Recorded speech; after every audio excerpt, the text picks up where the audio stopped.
Hello everyone, welcome to I exam भी। दोस्तों मेरा नाम है Kailash Tiwari, ex A F O Union Bank of India. दोस्तों अपनी आज की इस वीडियो में हम डिस्कस करने वाले हैं करंट एग्रीकल्चर से रिलेटेड इंपॉर्टेंट इवेंट्स जो कि मई 2022 में हुए थे। न सिर्फ करंट एग्रीकल्चर इवेंट्स को डिस्कस करेंगे बल्कि वो सारी स्कीम्स जो कि लाइमलाइट में रही, इसके अलावा जो इंपॉर्टेंट डे सेलिब्रेट किए गए मई 2022 में, उन सभी को हम डिस्कस करेंगे। तो स्टार्ट करते हैं सबसे पहले इंपॉर्टेंट डे से। तो सबसे पहला डे जो 1 मई को सेलिब्रेट किया गया वो था world laughter day. World laughter day हमारी लाइफ में हैप्पीनेस बहुत जरूरी है, सिमिलरली लाफ्टर भी बहुत ज्यादा जरूरी है। हैप्पीनेस हम कह सकते हैं कि एक स्टेट ऑफ माइंड है, बेसिकली लाफ्टर है कि खिलखिला के चहचहा के हंसना। वो भी हमारी लाइफ में बहुत जरूरी होना चाहिए। ये आप रेगुलरली इसको प्रैक्टिस करें। देन जो एग्जाम पॉइंट ऑफ व्यू से बहुत ज्यादा इंपॉर्टेंट है वो है कि 1 मई को इंटरनेशनल लेबर डे सेलिब्रेट किया जाता है, एंड जिससे 5 जून को वर्ल्ड एनवायरमेंट डे सेलिब्रेट किया जाता है और लगभग एग्जामिनेशंस में ये पूछा जाता है। Similarly world labour day is also important. Then 6 मई को नो डाइट डे। तो नो डाइट डे का क्या मतलब है? बेसिकली यहाँ पे ये फोकस किया गया है, रादर देन कि हम अपने बॉडी के शेप और साइज की बात करें, यहाँ पे हम एक हेल्दी लाइफ स्टाइल की बात करें, ये नो डाइट डे का मतलब है। देन नेशनल टेक्नोलॉजी डे 11 मई को सेलिब्रेट किया गया। उसके बाद 20 मई को world bee day, honey bee की इंपॉर्टेंस को रिकॉग्नाइज करने के लिए डे सेलिब्रेट किया जाता है। और अगर आप इसकी थीम देखेंगे तो ये है be engaged, celebrating the diversity of bees and bee keeping system. तो जो डाइवर्सिटी है, और आप सभी को पता है बी आर इंपॉर्टेंट पॉलिनेटर, तो अगर हमें अपने जो फ्लोरा है या फिर हम कह सकते हैं क्रॉप डाइवर्सिटी है उसको भी मेंटेन रखना है, उसको आगे भी रखना है, तो हमें हनी बीज की जरूरत बहुत ज्यादा होती है। तो उसके डाइवर्सिटी और बी कीपिंग सिस्टम को सेलिब्रेट करने के लिए इस बार का बी डे सेलिब्रेट किया गया। Then international day for the biological diversity 22 मई को ये सेलिब्रेट किया गया। इंटरनेशनल डे ऑफ बायोडाइवर्सिटी या फिर वर्ल्ड बायोडाइवर्सिटी डे भी हम इसे बोलते हैं। बेसिकली अगर आप देखेंगे इस बार की थीम थी building a shared future for all life. सिर्फ हम अपनी ही बात ना करें, पूरी डाइवर्सिटी की हम बात करें, क्योंकि जब हम सस्टेनेबिलिटी की बात करते हैं तो उसमें सभी चीज आता है, न सिर्फ केवल मतलब ह्यूमंस ही नहीं आते बल्कि सारे एनिमल्स, प्लांट, सारी चीजें उसमें आती हैं। देन जो मई 31 को सेलिब्रेट किया गया वर्ल्ड नो टोबैको डे। इसकी इंपॉर्टेंस तो आप सभी जानते ही हैं। ऑल्दो ये थोड़ा सा पुराना हो चुका है, बट क्योंकि एग्जामिनेशंस के लिए इंपॉर्टेंट होता है तो ये आपको ध्यान रखना है कि जो 22 में वर्ल्ड फूड प्राइज मिला है, वर्ल्ड फूड प्राइज एग्रीकल्चर के क्षेत्र में हम कह सकते हैं it is equivalent to the Nobel prize, क्योंकि नोबेल प्राइज में कोई कैटेगरी नहीं होती एग्रीकल्चर की। आप देखेंगे नॉर्मनी बोरलॉग को भी जो नोबेल प्राइज मिला था वो पीस प्राइज मिला था, नोबेल पीस प्राइज मिला था। तो सिमिलरली एक दूसरा प्राइज है वर्ल्ड फूड प्राइज, जो कि एग्रीकल्चर में हाईएस्ट अवार्ड है वर्ल्ड लेवल पे। तो इस बार जो अवार्ड मिला वो डॉक्टर सिंथिया रोजनवीक को मिला है। और अगर आप इनकी स्टडीज देखेंगे तो again interaction between the climate and food system. तो क्लाइमेट एंड फूड सिस्टम, क्योंकि आज के टाइम पे आप देखेंगे ना सस्टेनेबिलिटी या फिर क्लाइमेट चेंज एक इंपॉर्टेंट फैक्टर है। देन अभी 3rd advance estimate of food gain release किए गए। फूड गेन एस्टिमेट जो है वो एक साल में 4 बार रिलीज होते हैं। अभी 3rd हुआ है, अगर आप देखेंगे कुछ टाइम बाद 4th रिलीज होता है। लास्ट ईयर आपने देखा था कि वो 4th अगस्त में रिलीज हुआ था, और जो सितंबर में नाबार्ड का एग्जामिनेशन हुआ था तो उसमें उससे रिलेटेड क्वेश्चन आए थे। तो अगर अभी आपका कोई भी एग्जामिनेशन होता है, जब तक 4th एडवांस एस्टिमेट नहीं आता तब तक ये डेटा आपके लिए इंपॉर्टेंट होता है। 3rd एडवांस एस्टिमेट के अकॉर्डिंग देखेंगे तो हमारा टोटल फूड गेन प्रोडक्शन है 314.51 मिलियन टन, ये कि लास्ट ईयर के फाइनल एडवांस एस्टिमेट से ज्यादा है।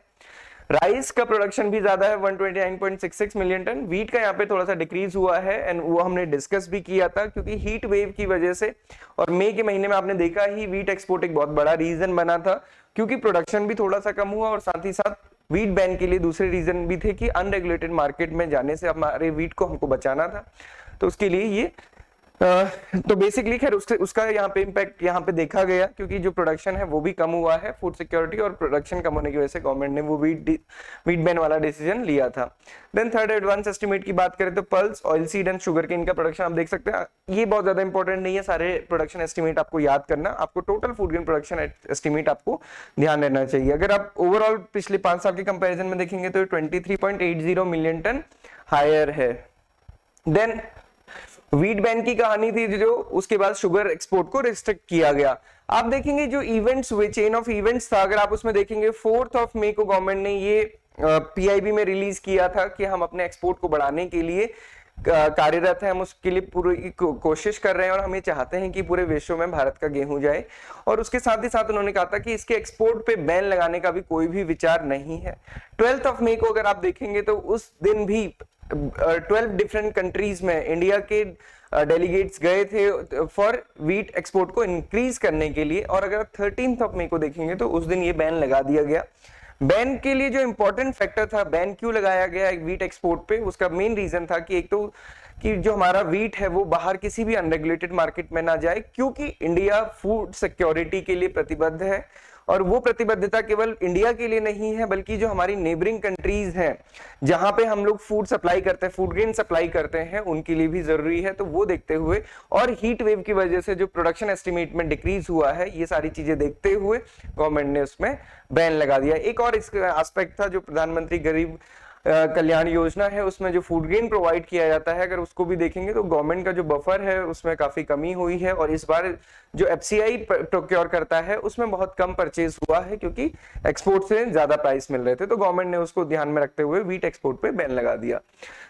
Then breed wise report livestock census की रिलीज की गई 20th लाइव स्टॉक जो कि लेटेस्ट है, उसके अकॉर्डिंग अभी तक हमारे पास नंबर का डेटा था, अभी हमारे पास ब्रीड वाइज डेटा भी है। जैसे अगर हम कहें कि कैटल ब्रीड में कौन सी ब्रीड सबसे ज्यादा है, कौन सी ब्रीड सबसे कम है, इस टाइप का डेटा है, अभी आगे हम डिस्कस करेंगे।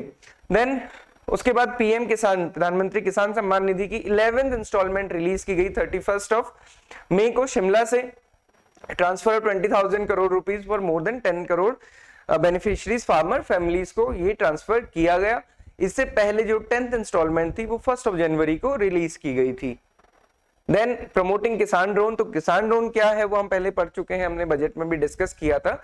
यहाँ पे हम देखेंगे कि किसान ड्रोन के लिए गवर्नमेंट कौन सी सब्सिडीज दे रही है। अगर आपने अभी रिसेंट में देखा होगा तो रिसेंट में एक इवेंट भी था जिसमें मोदी जी ने ये कहा था कि हम चाहते हैं कि हर फार्मर के पास एक ड्रोन हो। ड्रोन से बहुत सारी चीजें सॉल्व हो सकती हैं, वो हमने पहले डिस्कस किया था तो उसको अभी डिस्कस नहीं करेंगे।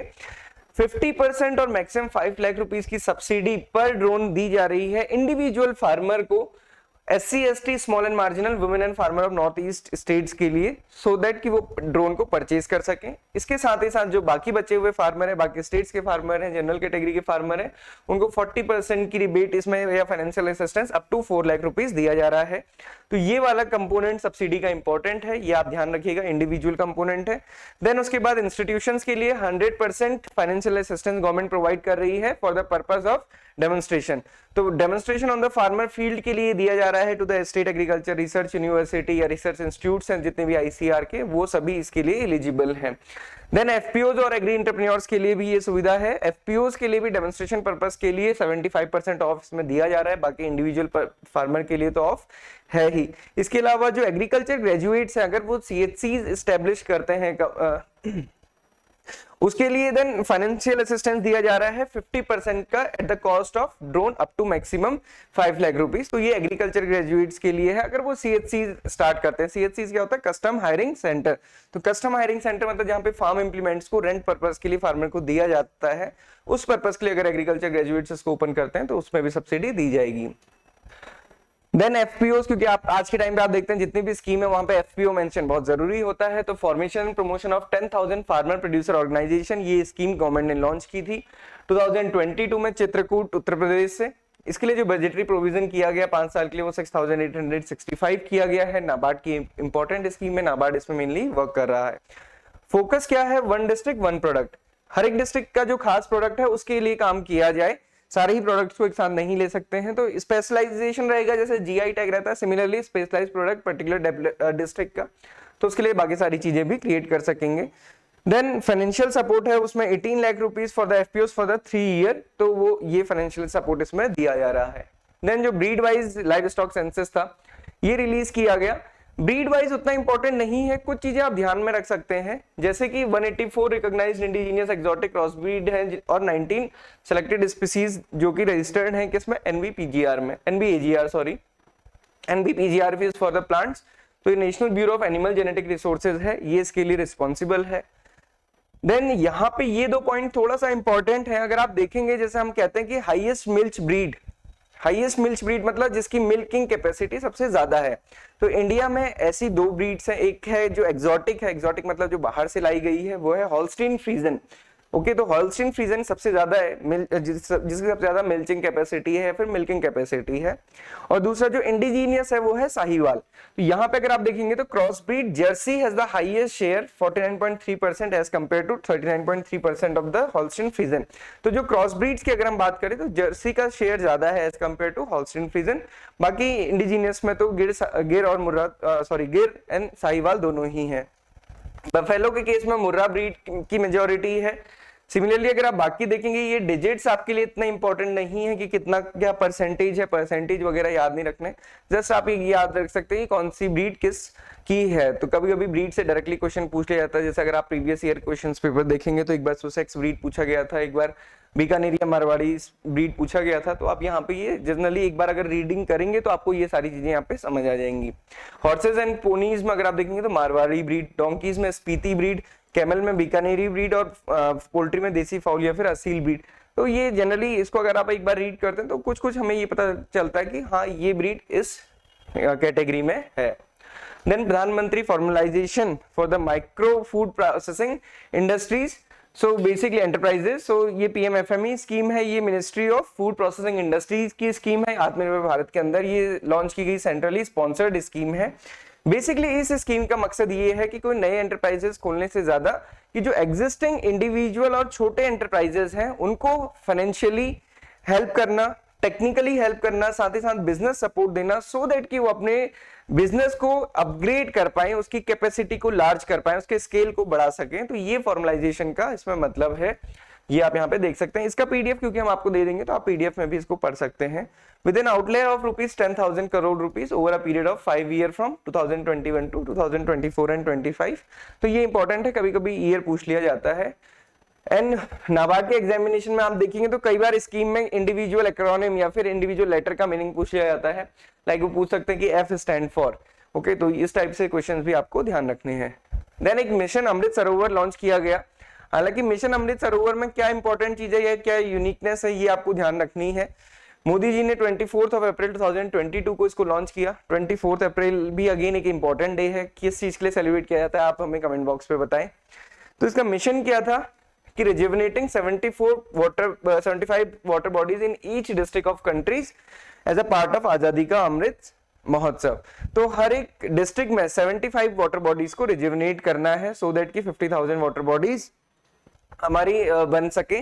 और साथ ही साथ ये जो मिशन है ये होल ऑफ गवर्नमेंट अप्रोच है। होल ऑफ गवर्नमेंट अप्रोच क्या होती है, जब एक से ज्यादा मिनिस्ट्री उसमें काम करती है। तो यहाँ पे 6 मिनिस्ट्री या फिर डिपार्टमेंट है। अगर आप देखेंगे डिपार्टमेंट ऑफ रूरल डेवलपमेंट और डिपार्टमेंट ऑफ लैंड रिसोर्सेज, ये दोनों ही मिनिस्ट्री ऑफ रूरल डेवलपमेंट के अंदर आते हैं। Similarly department of drinking water, department of water resources, ministry of Panchayati Raj, ministry for environment and climate change, ये सारी ministries मिलके मिशन अमृत सरोवर को कर रही हैं। देन प्रधानमंत्री सुरक्षा बीमा योजना, तो ये बात है फाइनेंशियल इंक्लूजन की। फाइनेंशियल इंक्लूजन को अगर मैं आपको शॉर्ट में बताऊं तो फाइनेंशियल इंक्लूजन होता है वित्तीय समावेश। तो वित्तीय समावेश का क्या मतलब है कि हमें फाइनेंशियली सारे जितनी भी हमारी पॉपुलेशन है उसको हमको फाइनेंशियल सेक्टर में, फॉर्मल फाइनेंशियल सेक्टर में इंक्लूड करना है। इसको हम फाइनेंशियल इंक्लूजन बोलते हैं। मतलब समाज के हर तबके के हर व्यक्ति के पास बैंक का अकाउंट और वो बैंक से जुड़ा हो, ये फाइनेंशियल इंक्लूजन है। इसमें अगर हम देखेंगे तो पहला कंपोनेंट आएगा कि हमारा सेविंग बैंक अकाउंट खोलना है। देन आएगा कि हमारी जो सोशल सिक्योरिटी स्कीम्स हैं वो उससे उनको अटैच करना है। देन अगर वो कुछ बिजनेस स्टार्ट करना चाहते हैं तो जो गवर्नमेंट की स्कीम्स हैं जिसमें कि कोलेटरल फ्री लोन भी दिया जाता है तो वो भी उनको मिले, सो दैट कि अगर कोई गरीब व्यक्ति भी है तो वो भी अपना एंटरप्राइज स्टार्ट कर सके। तो सेविंग बैंक अकाउंट के लिए आप सभी को पता है प्रधानमंत्री जनधन योजना 2014 में लॉन्च हुई थी। देन सुरक्षा बीमा योजना है, 3 सोशल सिक्योरिटी स्कीम है, प्रधानमंत्री सुरक्षा बीमा योजना, जीवन ज्योति बीमा योजना, अटल पेंशन योजना। और मैक्सिमम टाइम आप ये देखेंगे जीए, ईएसआई, एआरडी कहीं भी ये क्वेश्चन पूछ लिया जाता है। जनरली जो पूछा जाता है वो एज ग्रुप से पूछा जाता है और इसमें काफी कंफ्यूजन रहता है। कई बार क्या होता है कि हमें सुरक्षा बीमा योजना की पता होती है और हम वो तीनों को मान लेते हैं, जबकि तीनों ही स्कीम्स में जो एज ग्रुप है वो तीनों का डिफरेंट है, ये आपको ध्यान रखना है। लॉन्च हुई थी तीनों स्कीम 2015 में। ऑब्जेक्टिव क्या है सुरक्षा बीमा योजना का कि एक्सीडेंटल डेथ, परमानेंट डिसेबिलिटी या फिर पार्शियल डिसेबिलिटी के केसेस में 2 लाख रुपीस का इंश्योरेंस कवर देना नॉमिनी को। एक्सीडेंटल डेथ में केवल, एक्सीडेंटल के अलावा किसी और रीजन से होती है तो वो कवर नहीं होता है। एलिजिबिलिटी क्या है इसमें, 18 to 70 ईयर्स के कोई भी व्यक्ति इसमें एनरोल कर सकता है, ये ध्यान रखना है, इंपॉर्टेंट ये है। देन जो दूसरी इंपॉर्टेंट चीज है वो है इसका प्रीमियम। तो पहले ये 12 रुपीज पर एनम था जब से ये लॉन्च हुई थी, अभी 7 साल बाद गवर्नमेंट ने इसको अभी रिसेंटली चेंज किया है, इसी मंथ में ही चेंज हुआ है। तो अब 1 जून 2022 से तो प्रीमियम को बढ़ा के 20 रुपीज कर दिया गया है फ्रॉम 12 रुपीज पर एनम से। तो ये थोड़ा सा ध्यान रखेंगे कि सुरक्षा बीमा योजना की जब भी हम बात करेंगे तो 2 लाख रुपीज का इंश्योरेंस कवर है एक्सीडेंटल डेथ के केस में, पार्शियल डिसेबिलिटी में और परमानेंट डिसेबिलिटी। पार्शियल डिसेबिलिटी और परमानेंट डिसेबिलिटी क्या होती है? परमानेंट मतलब अगर किसी भी एक्सीडेंट में आप किसी भी व्यक्ति के 2 हाथ चले जाएं, 2 पैर चले जाएं, आईज या फिर कोई भी पेयर ऑफ ऑर्गन चला जाए तो उसको परमानेंट डिसेबिलिटी कहते हैं। अगर इसमें से केवल एक ही चीज जाएगी तो उसे पार्शियल डिसेबिलिटी कहा जाता है। ये चीज आपको ध्यान रखना है। देन जीवन ज्योति बीमा योजना, तो अगेन जीवन ज्योति बीमा योजना सुरक्षा बीमा योजना में एक चीज कॉमन है और बाकी सारी चीजें डिफरेंट है। कॉमन क्या है कि 2 लाख रुपीस का ही कवर है यहाँ पे भी, बट यहाँ पे केवल एक्सीडेंटल डेथ कवर नहीं होती बल्कि किसी भी रीजन से, मतलब एक्सीडेंटल भी कवर होगी, उसके साथ साथ बाकी रीजंस भी कवर होंगे। Due to any reason death अगर होती है तो ये कवर रहेगा। यहाँ पे जो एलिजिबिलिटी है ये 18 to 50 ईयर्स की होती है। एक और इसमें क्लॉज है कि 55 ईयर तक भी उसको कवर किया जा सकता है अगर वो पहले से उसका एनरोलमेंट है। तो अगर कोई 51 की एज में अगर वो आए और एनरोलमेंट कराना चाहे तो उसका एनरोलमेंट नहीं होगा। अगर पहले से एनरोलमेंट है तो उसको एक्सटेंड कर दिया जाता है 55 ईयर्स तक। तो जैसा मैंने आपको बताया कि 2 लाख रुपीस का ही यहाँ पे कवर है, किसी भी रीजन से डेथ होगी तो वो इसमें कवर्ड होगा। पहले इसका प्रीमियम 330 रुपीस था, अभी गवर्नमेंट ने रिसेंटली जैसे सुरक्षा बीमा का योजना बढ़ाया है वैसे ही इसका भी इंक्रीज कर दिया गया है। 1 जून 2022 से इसका प्रीमियम 436 रुपीस हो गया है from 330 rupees per annum. Okay, तो ये चीज आप लोग ध्यान रखेंगे एग्जाम में क्योंकि क्वेश्चंस पूछे जाते हैं। देन थर्ड स्कीम है अटल पेंशन योजना। अटल पेंशन योजना स्कीम का ही 2 मॉडिफिकेशन किया है प्रधानमंत्री किसान मानधन योजना में और श्रमयोगी मानधन योजना में। अटल पेंशन योजना में होता क्या है, बेसिकली कोई भी इंडिविजुअल 18 ईयर से 40 ईयर्स के बीच का इसमें एनरोल कर सकता है। मंथली वो एक अमाउंट पे करेगा जिसके अगेंस्ट उसने पेंशन प्लान चूज किया होगा। पेंशन प्लान में क्या है 1000, 2000, 3000, 4000 और 5000, तो इसका कोई भी एक प्लान आप चूज कर सकते हैं, उसके अकॉर्डिंग प्रीमियम पे करना होगा। 18 to 40 ईयर्स की एज में रजिस्टर कर सकते हैं, 60 ईयर तक पे करना है, 60 ईयर के बाद आपको पेंशन मिलेगी जिसमें भी आपने सेलेक्ट किया होगा। तो ये ध्यान रखना है फंडिंग के लिए, बाकी इतना इंपॉर्टेंट नहीं है, कहीं भी आप इसको ओपन कर सकते हैं। देन है प्रधानमंत्री street vendor Atmanirbhar Nidhi scheme, PM Svanidhi जिससे हमने कहा गया था। इंपॉर्टेंट ये है, कई बार हम कंफ्यूज हो जाते हैं, ये जो स्कीम है ये ministry of housing and urban affairs की है, रूरल डेवलपमेंट की नहीं है या मिनिस्ट्री ऑफ फाइनेंस की नहीं है, ये आप लोग थोड़ा सा ध्यान रखेंगे। 2020 में इसको लॉन्च किया गया। सेंट्रल सेक्टर स्कीम है, fully funded by the central government. Then objective अगर हम इसमें देखेंगे तो यहाँ पे वर्किंग कैपिटल दी जाती है up to 10,000 rupees to the street vendors. जो रजिस्टर्ड स्ट्रीट वेंडर्स हैं इसकी एलिजिबिलिटी क्राइटेरियाज है वो आप पढ़ सकते हैं। यहाँ पे 10,000 रुपीज की वर्किंग कैपिटल मतलब जो उसको अपनी रॉ मटेरियल परचेज करने के लिए या डे टू डे एक्सपेंसेस के लिए इसमें पैसे दिए जाते हैं, उसको हम वर्किंग कैपिटल कहते हैं। टर्म लोन नहीं दिया जाता, मतलब इन्वेस्टमेंट के लिए नहीं दिया जाता है। देन इंटरेस्ट सब्सिडीज में प्रोवाइड की जाती है, मंथली कैशबैक इनिशिएटिव है। हायर लोन एलिजिबिलिटी, अगर वो टाइमली रिपे करता है तो इसको इंक्रीज करके 20,000 या 50,000 भी किया जा सकता है। इंपॉर्टेंट इज इंप्लीमेंटिंग एजेंसी कौन है, सिडबी। तो इंप्लीमेंटिंग एजेंसी पीएम स्वनिधि के केस में सिडबी है, ये आपको ध्यान रखना है। So this is all about the important events related to the current agriculture in the month of May 2022। हमने कुछ इंपॉर्टेंट डेज डिस्कस किए, देन कुछ इंपॉर्टेंट इवेंट्स डिस्कस किए और फिर कुछ इंपॉर्टेंट स्कीम्स डिस्कस की जो कि लाइमलाइट में या फिर हाईलाइट में रही हैं। पीआईबी में ये मेंशन्ड है, वहीं से ये सारी चीजें ली गई हैं। इसके अलावा जो भी डेटा है पीआईबी या फिर गवर्नमेंट सोर्सेज के अकॉर्डिंग ही है। आपकी कोई भी डाउट इंक्वायरी आप हमसे पूछ सकते हैं। इसके अलावा आप हमारा रेगुलर कोर्स ज्वाइन करना चाहते हैं तो आप कर सकते हैं। किसी भी कोर्स को ज्वाइन करने में, चाहे आप एएफओ का कोर्स ज्वाइन करें, चाहे आप नाबार्ड का कोर्स ज्वाइन करें, you will get 40% of. Okay, so this is all for today. Thank you for watching this video and have a good day ahead.